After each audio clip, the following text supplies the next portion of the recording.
My first guest for the evening is the lovely Destiny Palmer. Hi, Destiny. Thanks Hello. for coming in. Thank you for having me. So why don't we just start and I guess say how you learned your talent for art, and if you want to talk a little bit about your style. Okay. Well, I've been painting for a while, and originally I went to school to become a curator, so it was not painting at all.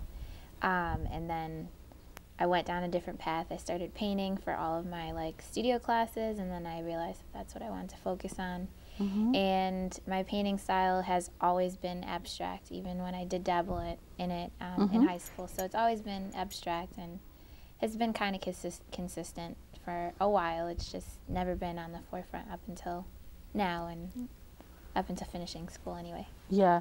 And you went to Mass Art? Yeah, I went to Massachusetts College of Art and Design, and I was a painting major. So. Wow. So what are some of the things you've done since college? A few months after finishing, so I graduated in May 2010, I started an artist collective in July of 2010 with a fellow graduate of Mass Art, and I focused on that.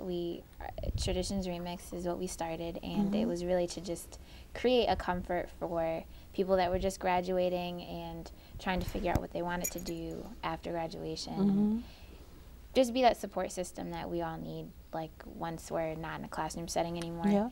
And then I continued working. I worked retail and did things like that. So, it was all over the place. I just kind of created jobs for myself and wanted to start curating and wanted to paint and wanted to throw events. So I just made jobs for myself in combination with actually working a real job. Yeah, So. I feel you on that. I definitely understand.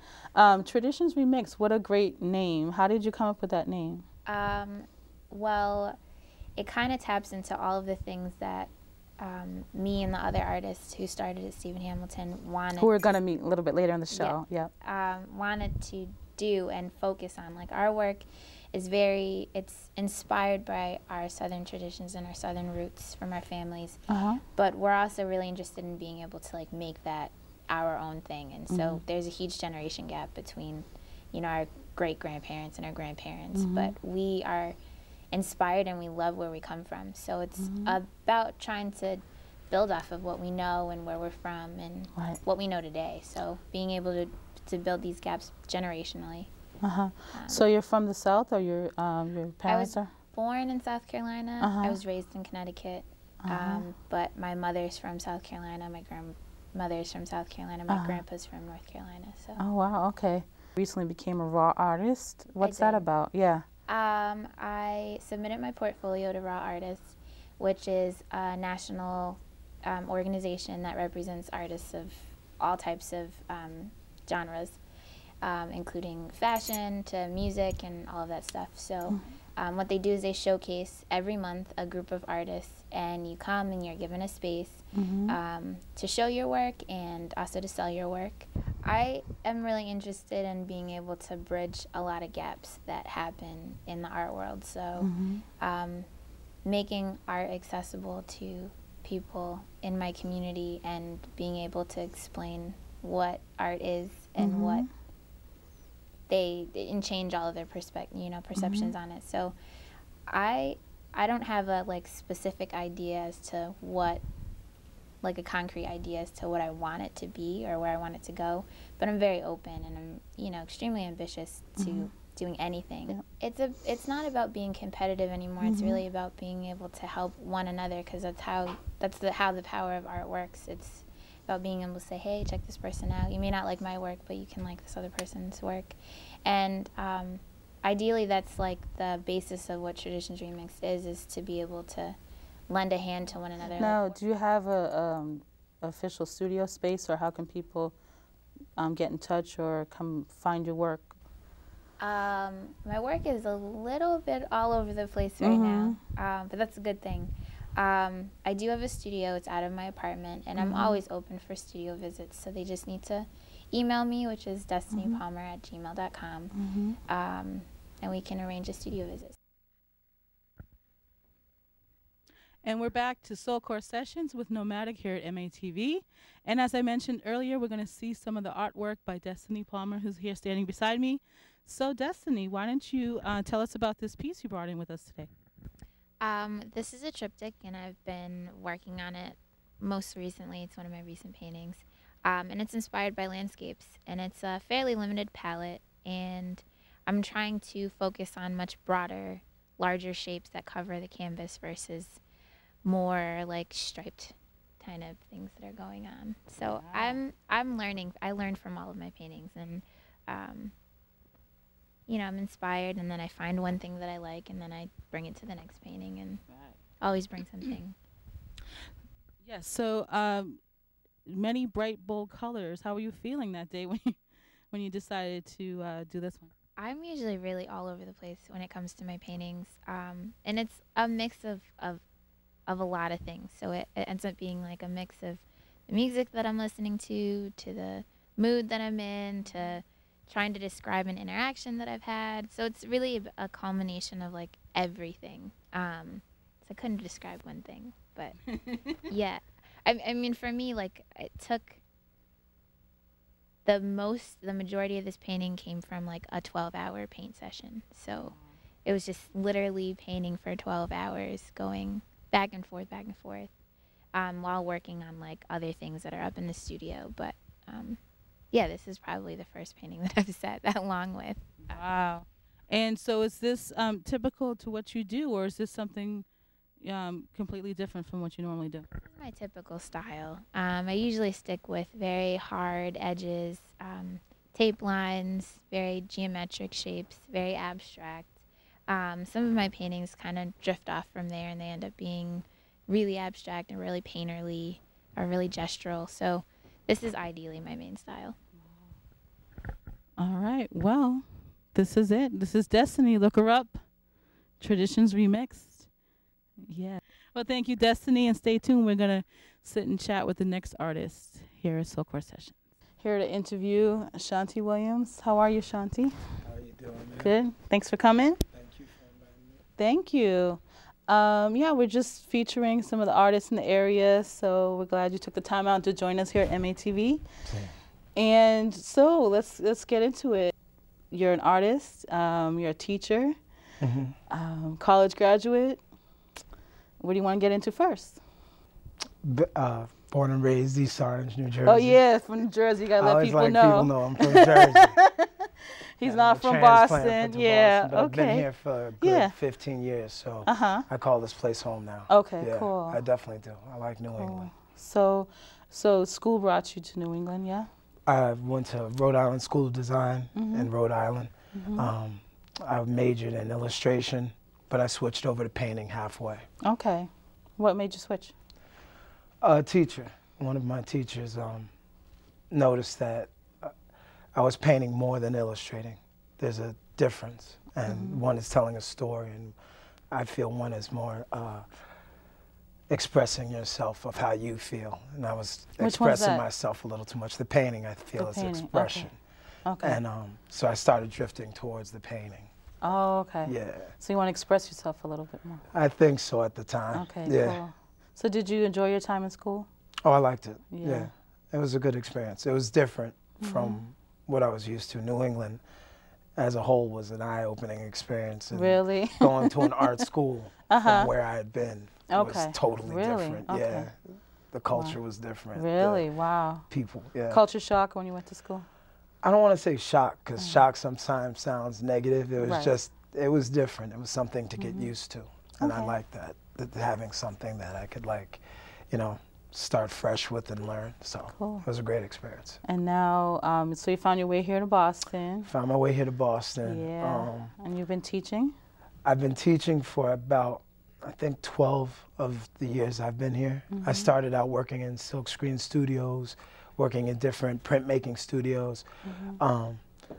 I moved from that on to teaching art at DYS, at Detention Youth Services. Yeah, what's that like?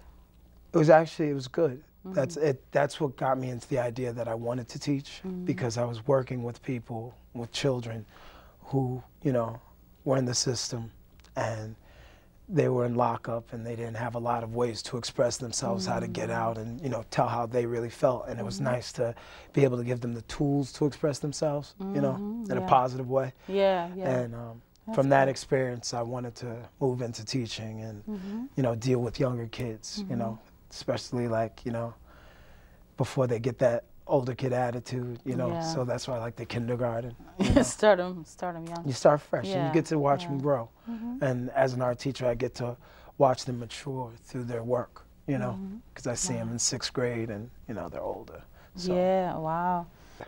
So when you meet a student that you first started with maybe 12 years ago and you meet them now, I see bump them into often. them, do they like have any comments for you and your class? It's blessed. It's always been positive. Good. You know what I mean? That's one of the things that lets you know that I wasn't a horrible teacher to them. I wasn't mean to them because some of these people are grown, graduated college, some of them, you know what I mean? Then, you know, they're bigger, you know, so it's good to be able to see a young man, young lady on the tee, you know, and they have something positive to say. You were my teacher. You were a part of my life. It's been honestly, it's been good for me, you know, in that way. Yeah. Wow. So what do you teach now? Do you mind saying? Or? Visual arts. Yeah. I'm a visual where in arts Boston? teacher. Oh, the school I teach? Yeah. Boston Renaissance Charter Public School. Yeah. Wow. That's cool. Largest inner city charter school.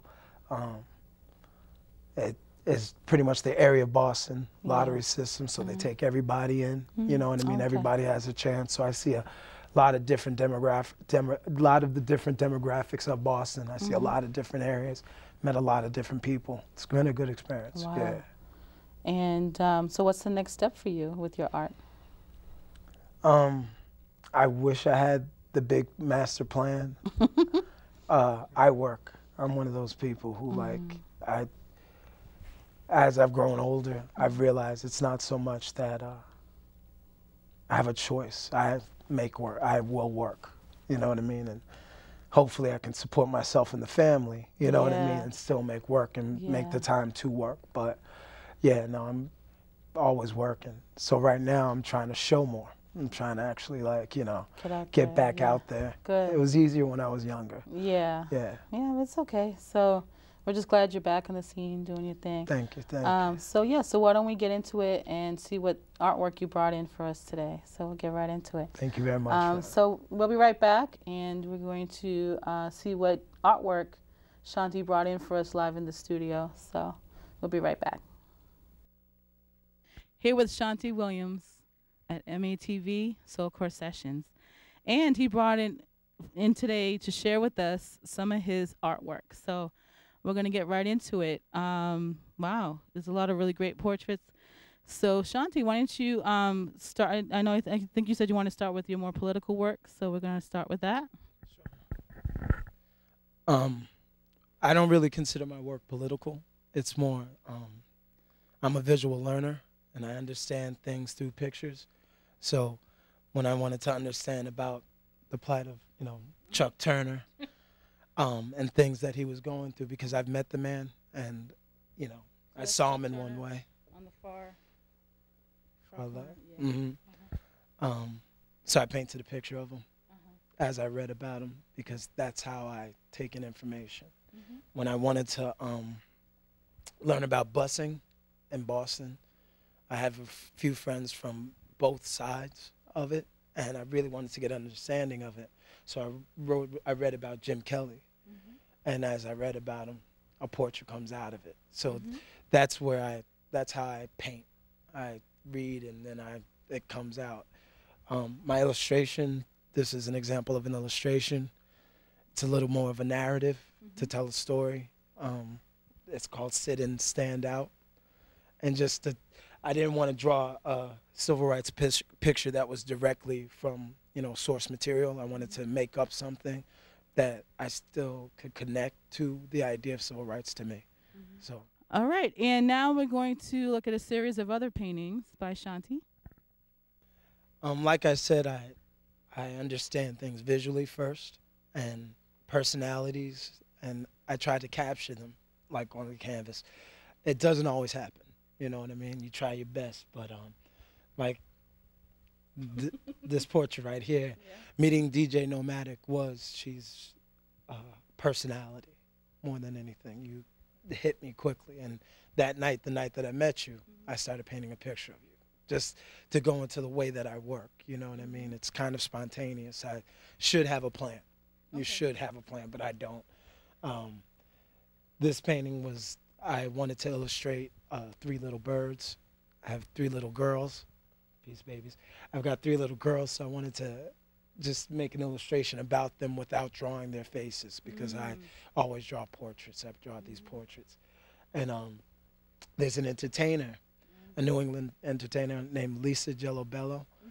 I've never seen her performance, but I have her as a Facebook friend, and I've watched her performances on YouTube, and I was so connected to the fact that she was so just, she had an energy about her. She does. Yeah. So you know her. Yeah. Seeing that's the other thing. What I found was creating portraits of people.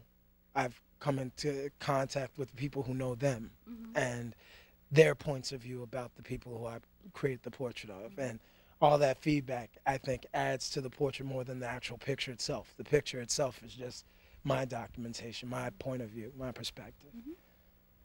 There's one more that I'd like to show, if that's possible. Sure, no problem. Like I said, I'm a visual learner, and I try to capture what I see as my reality on a canvas, or this is cardboard. This portrait is special to me because it's a friend, Danny Edwards, Devs Edwards, and he passed away earlier this year. And it's interesting, the people I've shown the portrait to who recognize him or know him through his brother, it always gets that, I get that complete connection with them, because they knew somebody who meant something to me. And for them to see the portrait and connect with it, it kind of like, you know, makes a connection between the both of us. So that's why I like creating them. It's a documentation of the life that I'm living now, and it's on paper, so it's there, and hopefully the paper won't break apart too much and break down, and it'll make that history, you know, and that's kind of the goal. Yeah. So I want to speak a little bit about this portrait and Devs, and just you talk about connections and everything, because I know you did another piece that had an image which connected me to you. It was a portrait that had me and several other hip-hop artists, like Terminology and Slain. Terminology and EDOG. People I think are really classic Boston or Massachusetts, whatever you may, classic hip-hop artists. And hip-hop has always been a huge influence, and coming here and being able to meet some of those people was very big for me. And I was honored to be in this painting. But the person who told me about it was Devs. He's the one who told me. I didn't even know I was in it. And then he said, "Hey, you might want to go to this art gallery. You're in a painting." So he connected us, and I'm very close with his brother Barrington. So it all comes around. So yeah, definitely. And we didn't even get to meet that night. I know. They were like, "Where is he?" So, but yeah, I found you on Facebook, and then we found each other.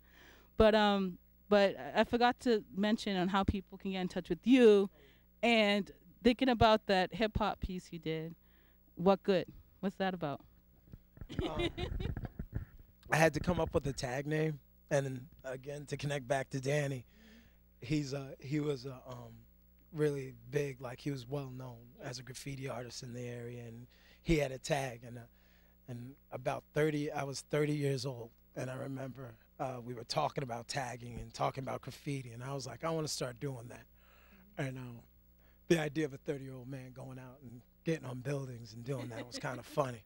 So he asked me what my tag name was, and I say hello, I say what good. Okay, so I called it What Good. It's actually from Redman, What the album. So it's What Good with a U, WHUTGOOD. So. Okay. Well, thank you so much. Thank you for coming through once again. Soulkore Sessions, and we'll be right back with our next artist. Thank you. Thank you. Hi, Stephen. Thanks for joining us. Thanks for having me. Yes. So earlier in the show, we talked with Destiny, and she let us know that you're involved with Traditions Remixed.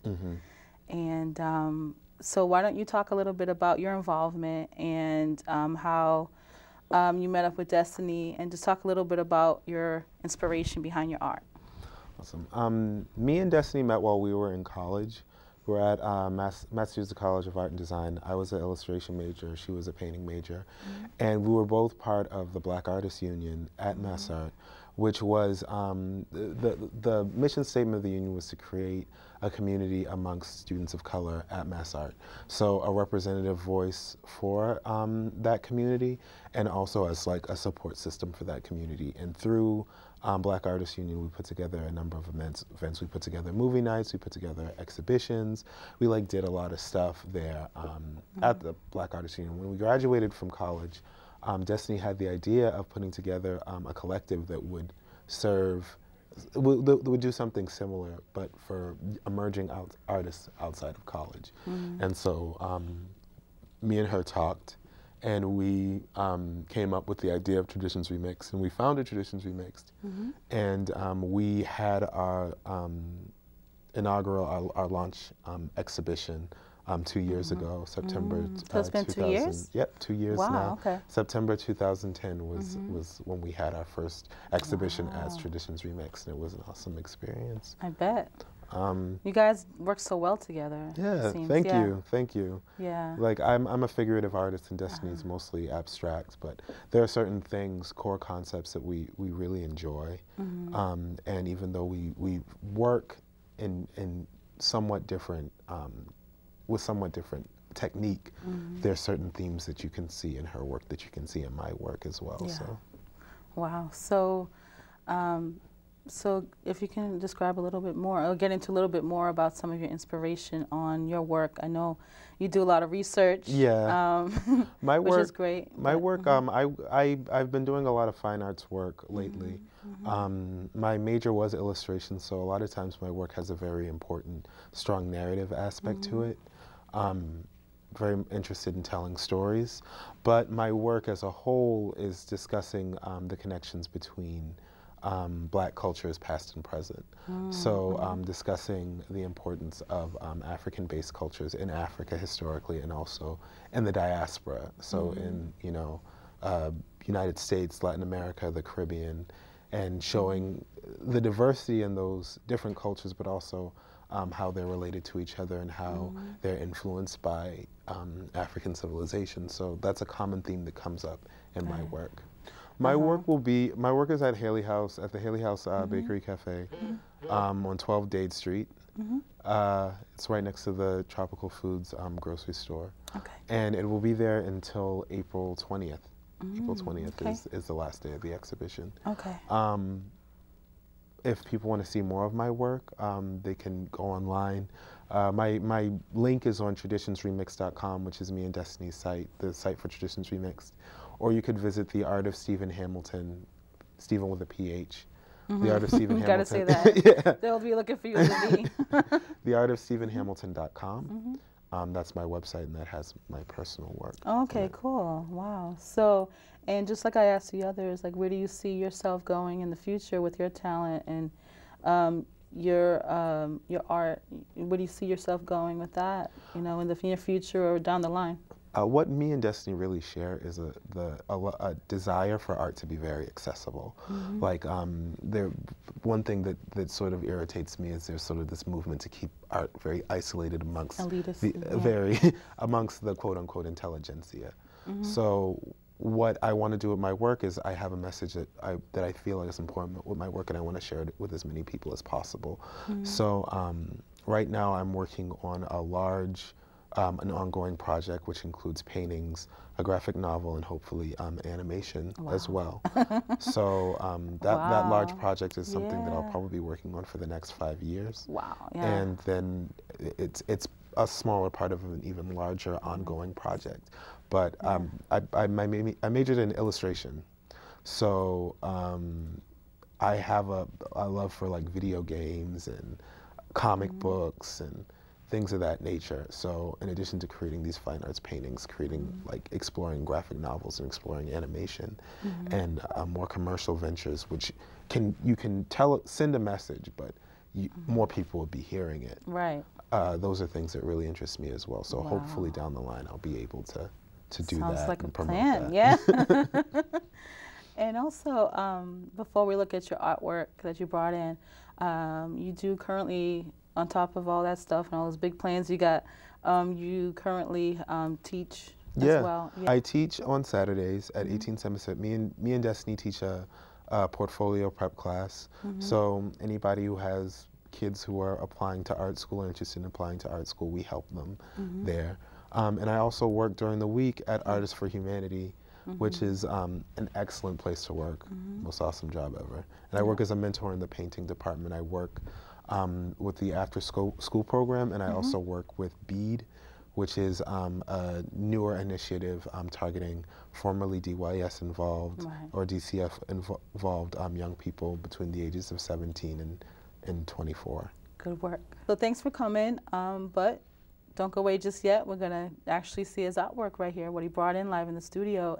Well, the piece that I brought in today, it's a triptych, and it's called 20s, 60s, and 90s. So I did this piece as part of a show that Destiny and I were in, discussing issues of Black beauty or beauty in the Black community. So I took 3 different eras: the Harlem Renaissance, the 60s, like height of the Black Power movement, and the 90s, which, you know, the hip hop movement like starts. So these are 3 different women during 3 different eras, and they're sort of representing not only the fashion but also the spirit and the style, and the ideals of beauty during that period of time. And if you notice, one thing that I did is I tried to create a visual connection between all 3 of them. This is an amazing artist, and he's gonna do his thing for you. Teake, give it up for Teake. Okay, so thank you, Nomadik. I just close out the show with this one piece that I did a few times at your open mic, and I know you like this one. So these arteries, my arteries are thoroughly stirred, multifaceted tapestry, mixed ethnicity like estuaries where salt and fresh water meet in a confused flurry, flow from vibrant, pulsating capillaries, bring me back to the motherland. Or rather, more like conjoined twins, join hands across 2 separate cradles of civilization, one in the origin and one in the middle, east of Africa. Yeah, I'm trying to grow out my roots, but that's not the story wholly. Just touched down in the holiest of holies, stepped off the plane, straight from Jerusalem, trying to dig up roots and then make connects, bridge the gap, expand the vantage of my view, far range like telescope, no, television, 2020. I got more channels running through my veins than TiVo. I was conceived, yo, at a place where Jufros and Afros meet, call it fever, but I say the right amount of cultural exchange serve as the best aphrodisiac, send shivers up and down your back. I told you, peace, love, and harmony. But don't say I'm off my rocker, call me crackpot. Yeah, I'm hippie high like Hendrix, but not off crack or pot. So I say like Jimmy, give me back my flower power. Make sure the pot's not cracked, cause the soil will leak, and I'm finna plant my roots deep. Take prejudice and shed it all like autumn leaves trying to fall, or exoskeleton that's tight at the sleeves leaves you aching to break free, and just see what you can see when you elevate above the preconceived. Reach for something new, unprecedented. Jump into the deep blue, explore 7 or more seas like seasons ever changing, and for the sake of all those stuck in the middle with no chance of getting free, please embrace the ambiguity and just be. Thank you.